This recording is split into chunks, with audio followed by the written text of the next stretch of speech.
இது மகிமை நேரம். கிறிஸ்துவுக்குள் மிகவும் பிரியமான மகிமை தொலைக்காட்சி நேயர்களை இந்த மகிமை நேரம் நிகழ்ச்சியில் சந்திப்பதில் மிக்க மகிழ்ச்சி அடைகிறேன். பிரியமானவர்களே, இந்த நிகழ்ச்சி நிச்சயமாக நம்முடைய ஆவிக்குரிய வாழ்விற்கு பிரயோஜனமாக இருக்கும் என்று சொல்லி ஆண்டவருக்குள் நான் விசுவாசிக்கிறேன். உங்கள் அனைவருக்கும் இனிய புத்தாண்டின் நல்வாழ்த்துக்களை கூட தெரிவித்துக் கொள்கிறேன். இந்த புத்தாண்டுல அநேக வாக்குத்தத்தங்களினால் கர்த்தர் நம்மை நினைத்திருக்கிறார். அந்த வாக்குத்தத்தங்கள் ஒவ்வொன்றும் நிறைவேற நாம் அவளோடு கூட காத்திருப்போம் அல்லவா? அதே பிரகாரமாக கர்த்தர் நம்மோடு கூட பேசுகிறதான ஒரு அருமையான வார்த்தை ஆதியாகமம் 31:3 யாக்கோபோடு கூட கர்த்தர் பேசின அதே வார்த்தை.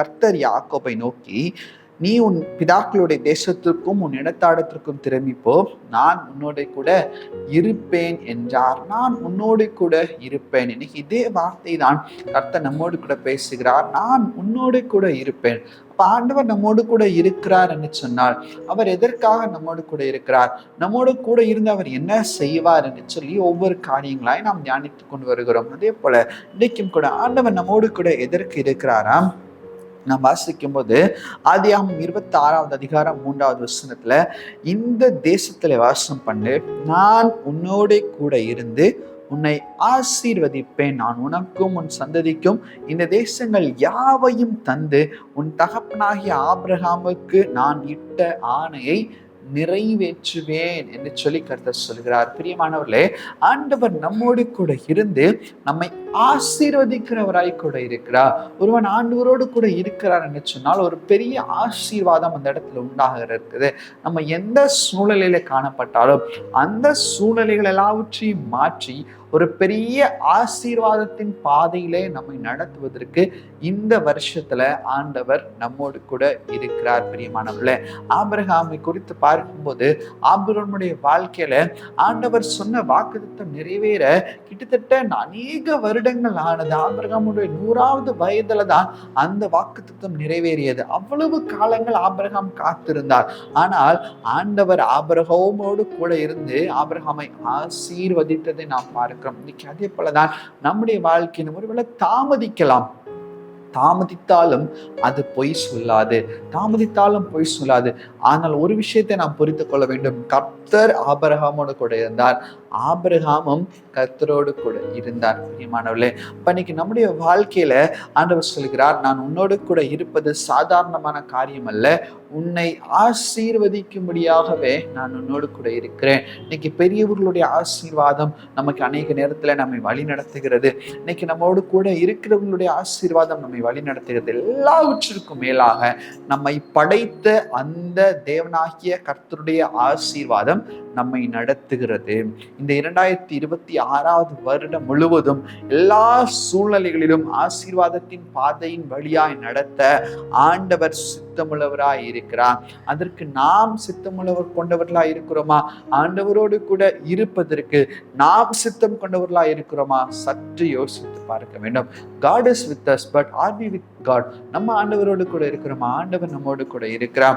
உபாகமங்கள் புஸ்தகம் 14வது அதிகாரம் 29வது வசனத்தை கூட நாம் வாசிப்போம் என்று சொன்னால், லேவியனோடு உன்னோட பங்கும் சுதந்திரமும் இல்லாதபடினாலும் அவனும் உன் வாசல்களில் இருக்கிற பரதேசியும் திக்கற்றவனும் விதமையும் வந்து புசித்து திருப்தி அடையவர்களாக, அப்பொழுது உன் கை செய்யும் வேலையில் எல்லாம் உன் தேவனாகிய கர்த்தர் உன்னை ஆசீர்வதிப்பார். உன் கை செய்யும் எல்லா வேலையிலும் கர்த்தர் ஆசீர்வதிப்பார். ஒருவேளை இதுவரைக்கும் நான் எவ்வளவு பிரயாசப்பட்டும், ஒருவேளை என்னுடைய வயல்வெளிகளில் நான் அதிகமாய் பிரயாசப்படுகிறேன், நிறைய நேரத்தில் எனக்கு நஷ்டம்தான் வருகிறது, நான் என்னெல்லாமோ கஷ்டப்படுறேன், என்னுடைய வேர்வை சிந்தி நான் செயல்படுகிறேன், ஆனால் நிறைய நேரத்தில் நஷ்டம் மாத்திரமே எனக்கு மிஞ்சுகிறது என்றெல்லாம் யோசித்து கொண்டிருக்கலாம். இன்னைக்கு ஆண்டவர் சொல்லுகிறார், இந்த புதிய வருடத்துல ஆண்டவர் நம்மோடு கூட இருந்து நம்மை ஆசீர்வதிக்கிறார். கையின் பிரயாசங்கள் எல்லாவற்றையும் வர்த்திக்கப்படுகிறவராய் கூட காணப்படுகிறார். எதை செய்தாலும் ஆண்டவரோடு கூட சேர்ந்து நாம் செய்யும் போது நம்முடைய பிஸ்னஸ்ல ஒரு ப்ராஸ்பரிட்டி, நம்முடைய பிஸ்னஸ்ல ஒரு வளர்ச்சி, பிஸ்னஸ்ல ஒரு வளமை உண்டாக ஆண்டவர் நம்மை ஆசீர்வதிக்கிறார். நம்முடைய கையின் நாம் செய்கிறதான வேலைகள்ல ஆண்டவர் ஒரு பெரிய வளர்ச்சி ஆண்டவர் நமக்கு கொடுக்க விரும்புகிறார். நாம் செய்கிறதான காரியங்கள் எல்லாவற்றிலும் ஆண்டவர் நமக்கு ஒரு பெரிய வளர்ச்சியை கொடுக்க விரும்புகிறார். நாம் படிக்கிறதான காரியங்களா இருந்தாலும் இதுவரைக்கும் நீங்க எடுத்துக்கொண்டிருந்த ரேங்க் எல்லாவற்றையும் மாற்றி அதற்கு மேலான ஒரு மதிப்பெண்ணை ஆண்டவர் உங்களுக்கென்று வைக்க சித்தமா இருக்கிறார். பிரியமானவர்களே, இன்னைக்கு இந்த வாக்குத்தத்தத்தை நாம் சுதந்திரிக்க வேண்டும். ஆண்டவர், என்னுடைய கையின் பிரயாசங்கள், நான் கஷ்டப்பட்டு செய்கிறதான எல்லா காரியங்களும் ஏன் கைகூடாமல் போகிறது? ஆண்டவர் நம்மோடு கூட இல்லை, நாம் ஆண்டவரோடு கூட இல்லை. இன்னைக்கு இந்த உடன்படிக்கை நாம் சரி செய்து கொள்ளணும். ஆண்டவரே, நீங்க என் கூட இருங்க, நான் உங்க கூட இருக்கிறேன் என்று சொல்லி அந்த உடன்படிக்கையை நாம் சரி செய்து கொள்வோம் என்று சொன்னால் நிச்சயமாக எல்லா காரியங்களிலும் ஆசீர்வாதம், வாழ்க்கையில ஆசீர்வாதம், வாழ்க்கை பயணத்துல ஆசீர்வாதம், வேலையில ஆசீர்வாதம், எந்த விதமான வீண் செலவுகளும் இல்லாதபடிக்கு கர்த்தர் பாதுகாத்து ஆசீர்வாதத்தின் பாதையில ஆசீர்வாதத்தின் பிள்ளைகளாய் நம்மை அவர் நிச்சயமாய் நடத்துவார் என்பதுல எந்த சந்தேகமும் நமக்கு வேண்டாம். பிரியமானவர்களே, ஏசாயா தீர்க்கதரிசியின் புஸ்தகம் 43வது அதிகாரம் 5வது வசனத்தில் கூட நாம் வாசிக்கிறோம், பயப்படாதே, நான் உன்னோடு கூட இருக்கிறேன், உன் சந்ததியை கிழக்கிலிருந்து வரப்பண்ணி உன்னை மேற்கிலிருந்து கூட்டி சேர்ப்பேன் என்றார். ஆமென். பிரியமானவர்களே, இன்னைக்கு நாம் பெறுகிறதான இந்த ஆசீர்வாதம் நமக்கு மாத்திரமல்ல, நம்முடைய சந்ததியாக இந்த ஆசீர்வாதத்தை கர்த்தர் நமக்கு தரப்போகிறார். வெறுமையான சூழ்நிலைகள் எல்லாவற்றையும் மாற்றி வளமிக்கதான சோலையான வனாந்திரமான எல்லா சூழ்நிலைகளையும் மாற்றி அவாந்திரமான வெளிகள் எல்லாவற்றையும் மாற்றி சோலை மிக்கதான பாதையிலே நடத்த இந்த வருடத்துல ஆண்டவர் சித்தம் கொண்டிருக்கிறார். அதற்கு நாம் என்ன செய்ய வேண்டும்? நாம் ஆண்டவரோடு கூட இருக்க வேண்டும். அவர் நம்மோடு கூட இருக்கிறார், நாம் ஆண்டவரோடு கூட இருக்கிறோமா? அநேக நேரத்துல ஆசீர்வாதங்கள் நமக்கு தலைக்கு மேலாக வரைக்கும் வரும், ஆனால் நமக்கு உள்ளாக அதை சுதந்திரிக்க முடியாது. மோசேயை குறித்து பார்க்கும்போது மோசேக்கு உள்ளாக இருந்ததான ஒரு கோபத்தின் தன்மை அவரால் கானான் தேசத்தின் ஆசீர்வாதங்களை சுதந்திரிக்க முடியாதபடிக்கு தடை செய்தது. இன்னைக்கு நமக்குள்ளாக இப்படிப்பட்டதான தன்மைகள் இருக்கிறதாம். கோபம் இருந்தால் நம்ம ஆண்டவரோடு கூட இருக்க முடியாது, பொறாமையின் குணம் இருந்தால் நாம் ஆண்டவரோடு கூட இருக்க முடியாது, ஒருவேளை பெருமையின் குணம் இருந்தால் நாம் ஆண்டவரோடு கூட இருக்க முடியாது. எல்லாவற்றிற்கும் மேலாக பாவம், இச்சை, இப்படிப்பட்டதான காரியத்துல நாம் வாழ்ந்து கொண்டிருப்போமானால், என்னுடைய கம்பெனியன் வேற எங்கேயாவது நான் வைத்திருக்கிறேன் என்று சொன்னால் நான் ஆண்டவரோடு கூட உள்ள ஒரு நல்ல உறவை நான் வைத்துக் கொள்ள முடியாது.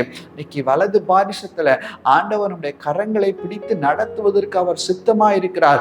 இந்த வருஷத்தின் துவக்கத்திலிருந்து ஆசீர்வாதத்தின் பாதைகளின் வழியாய் உங்களை அழைத்து கொண்டு போக அவர் சித்தமாய் இருக்கிறார். ஆனால் நீங்கள் சித்தம் கொண்டிருக்கிறீர்களா?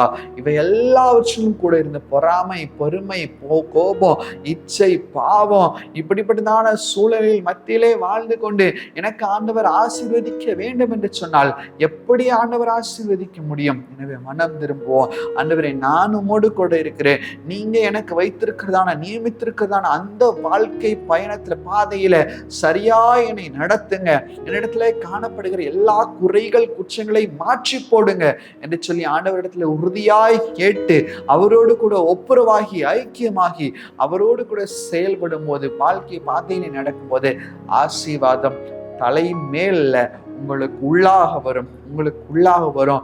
மோசே ஒருவேளை இழந்து போயிருக்கலாம், ஆனால் ஆண்டவர் அவருக்கு இரக்கம் பாராட்டி புதிய பாட்டின் காலங்களில் மோசேனுடைய கால்கள் அந்த இடத்துல படும்படியாய் செய்தார். அதே போல நமக்கும் கூட இழந்து போன ஆசீர்வாதத்தையும் கர்த்தர் நிச்சயமாய் தர சித்தமுள்ளவராய் கூட காணப்படுகிறான். ஆண்டவரிடத்துல கேட்போம், உறுதியாய் கேட்போம். ஆண்டவரே, உறுதியாய் கேட்கிறேன். ஆண்டவரே, நான் உங்க கூட ஒரு உடன்படிக்கை ஏற்படுத்திக் கொள்கிறேன், நான் உங்களோடு கூட இருப்பேன், நீரும் என்னோடு கூட இருந்து செயல்படுங்க என்று சொல்லி ஆண்டவரிடத்துல கேட்கும்போது நிச்சயமா ஆண்டவர் உங்களோடு கூட இருந்து பெரிய காரியங்களை அவர் செய்வாராக. கண்களை மூடி ஜெபிப்போம். பரலோகத்தின் நல்ல தகப்பனே, இந்த நாளை நீர் கொடுத்த கிருபைகளுக்காக நன்றி சுவாமி. அப்பா தகப்பனே, எங்களோடு கூட இருந்து எங்களை ஆசீர்வதிப்பேன் என்கிறதான வார்த்தை நீ தந்திருக்கிறேன். எங்கள் ஆசீர்வாதத்திற்கு தடையாய் காணப்படுகிற எல்லா காரியங்களும் எடுத்து போடுங்க. உம்மோடு கூட நாங்கள் இருக்கவும், ஒருவருக்கு ஒரு நல்ல உடன்படிக்கையின் காரியங்களை செயல்படுத்தவும், ஆண்டவரே ஆசீர்வாதத்தின் பிள்ளைகளாய் நாங்கள் நடந்து கொள்ளவும் நீர் எங்களுக்கு கிருபை பாராட்டும்படியா ஜெபிக்கிறோம் அப்பா. உடைய பிள்ளைகளாய் நீர் எங்களை மாற்றுங்கப்பா. ஆசீர்வாதத்துக்கு தடையாய் காணப்படுகிற எல்லா தடைகளையும் நிர்மூலமாக்கி போடுங்க. ஒருவருக்கே துதிகன மகிமை ஏறெடுக்கிறோம். மீட்பராம் இயேசுவின் ஈடுநேற்று இன்ப நாமத்துல வேண்டி ஜெபிக்கிறோம் எங்கள் ஜெபங்களும் நல்ல பிதாவே. ஆமென், ஆமென், ஆமென்.